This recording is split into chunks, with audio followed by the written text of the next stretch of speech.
எலெக்ஷன்ல யூஸ் பண்ற இந்த இங்க் சாதாரண இங்க் இல்ல, இது ஒரு இன்டெலிபிள் இங்க். அதாவது சுலபமா அழிக்க முடியாத ஒரு இங்க்.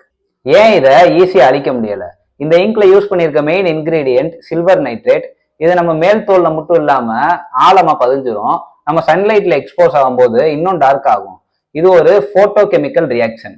சோப்பு யூஸ் பண்ணாலும் அழியாது, வாட்டர் யூஸ் பண்ணாலும் அழியாது. ஏன்னா நம்ம ஸ்கின் லேயருக்குள்ள போய் ஊடுருவிடும். 1951 தான் இந்தியாவில முதல் முறையா பொது தேர்தல் நடந்துச்சு. அந்த காலகட்டத்துல தபால் வாக்கு தான் பயன்படுத்திக்கிட்டு இருந்தாங்க. அதனால ஒரு பர்சன் பல ஓட்டுகளை போட்டு கள்ள ஓட்டு போட்டு ஏமாத்திக்கிட்டு இருந்தாங்க.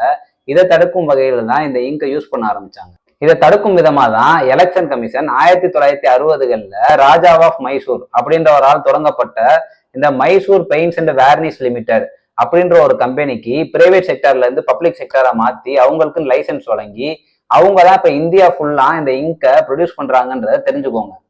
சட்டம் அறிவோம், உரிமையை காப்போம். Yours lawfully Manoj. தேங்க்யூ.